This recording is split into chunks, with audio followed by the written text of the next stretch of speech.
My name is Jenna, and my story begins 8 months ago when I moved into a pre-war apartment building in a crowded neighborhood in Brooklyn, New York. I was on the 4th floor, apartment 4C. The building was old, and the walls were paper thin. You could hear every cough and conversation from the surrounding units. However, I was thrilled to be in the city. The only drawback was the lack of light and the window view. My living room window faced directly into the window of apartment 4B, just 20 feet across a narrow air shaft. It felt intrusive, but that's city life. The first few weeks were normal. I quickly developed the habit of keeping my curtains drawn, especially at night. But then the coincidences started. I'd decide to order Thai food, and 10 minutes later, I'd hear the voice of the man in 4B, a deep, gravelly tone, calling the exact same order to the same restaurant. I dismissed it as city noise.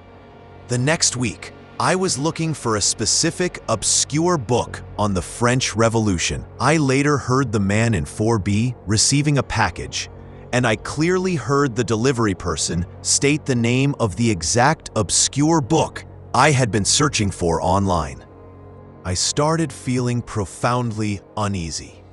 The feeling of being watched never left. I decided to install a cheap smart camera just inside my front door, facing the hallway. But the next morning, the camera refused to connect.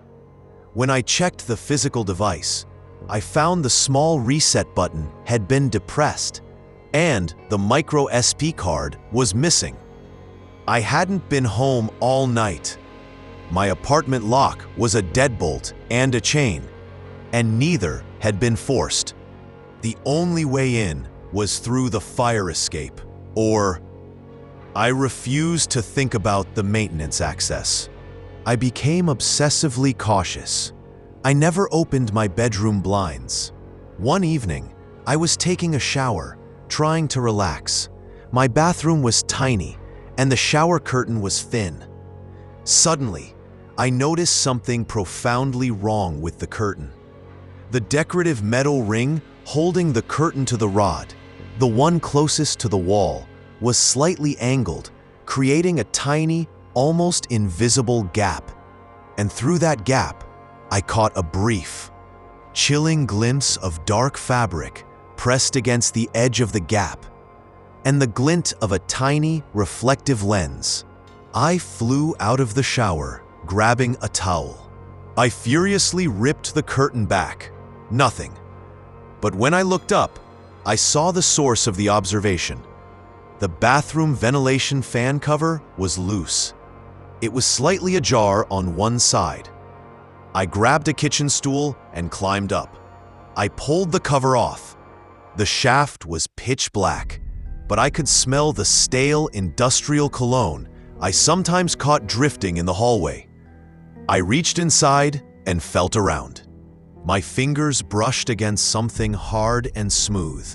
A small, warm, wireless camera was taped just inside the duct. I ran downstairs, camera in hand, and showed the building manager, a tired man named Mr. Peterson. He looked at the device, then looked at me, completely expressionless. He simply said, "Ma'am, these old ventilation shafts connect every apartment. That could have been dropped from 5C, 6C, or 4B. Unless you can prove who owns the hardware, I can't do anything." His indifference was chilling. He didn't offer to check the neighboring apartment or call the police. The message was clear. My safety was secondary to the building's maintenance fees. Furious, I went back upstairs.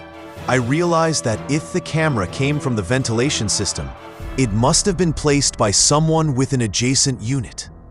The main suspect was apartment 4B, directly across the air shaft. I went to my living room window, pulled the curtain aside, and stared across the shaft. The window in 4B was mostly covered by a dark roller blind, but there was a small, neat horizontal slit cut precisely near the bottom of the blind. As I stared, the slit widened almost imperceptibly, and I saw a brief glimpse of a single, unblinking human eye staring back at me. I didn't scream. I just froze, dropped the curtain, and ran. I wasn't safe in my own apartment. I headed to the building's emergency exit, the fire escape ladder outside the kitchen window. I unlocked the window and started to crank it open. It was stiff, being old and rusty. As I struggled, I heard a sound from the wall, near the plumbing, a faint, sharp snapping sound, followed by the same deep, gravelly voice from 4B, very close, hissing. "Don't go out there, the railing is loose." I slammed the window shut. He had access to the pipes, the vents, and apparently the structural integrity of the fire escape. I went into the narrow hallway near the door, frantically searching my purse. I needed my spare key to leave, but I couldn't find it. I searched every compartment. I stopped. There was a faint sound coming from under the doormat. I slowly lifted the mat. My spare apartment key was lying there, but it wasn't my key. It was an identical key that was clean, freshly polished, and missing the key ring hole. It was a duplicate, and he was telling me he had the original. I decided to confront him. Not physically, but loudly.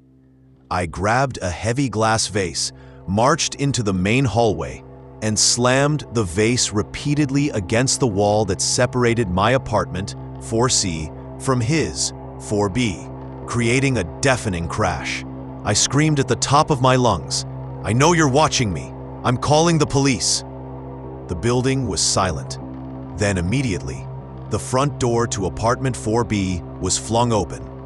And standing there, bathed in the hallway's harsh fluorescent light, was an older woman, my other neighbor, looking absolutely furious. The woman, Mrs. Ramirez, started yelling at me in Spanish about the noise.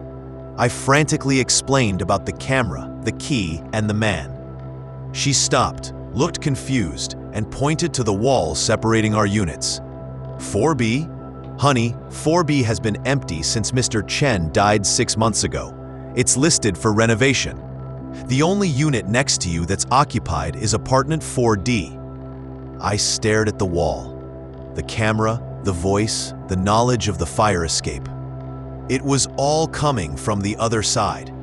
The man in 4B was a misdirection, a ghost he had deliberately used to make me look away. I ran back to my apartment and slammed the door shut. I leaned against it, shaking. He was in 4D. He was closer to the street. I pressed my ear against the wall, separating 4C and 4D. Silence. But then, a sound. It wasn't through the wall. It was coming from inside my living room. I spun around. The sound was coming from the smoke detector on the ceiling. I recognized the deep, gravelly voice, now amplified by the detector speaker. She knows. The play is over, Jenna. Get out. I didn't wait to grab anything. I ran out of the apartment, leaving the door wide open. I sprinted down the 4 flights of stairs and burst out into the chaotic, noisy New York street. I ran until I found a subway station. As I descended into the station, I looked back at the apartment building one last time. All the windows were dark, except for one. The window of apartment 4D, where a small, high-powered spotlight was shining directly out, tracking my movement. I never went back. I canceled my lease remotely and lost my security deposit and all my possessions. The police noted my complaint, but couldn't verify forced entry or ownership of the cameras found in the ventilation shafts of empty units. My stalker was never found. He didn't break into my apartment. He simply integrated himself into the very fabric of the building's infrastructure. Today, I live on the top floor of a secure, modern tower with smart locks and zero communal ventilation. But the paranoia never left. Whenever I see a flash of light on a fire escape, or when my smart home speaker offers a strangely specific, unprompted warning, I hear that gravelly voice in my head. He is still out there, possibly in another apartment building, watching, listening, and reminding me that in the city, the most dangerous thing isn't the ghost in the machine. It's the neighbor who knows exactly where you are.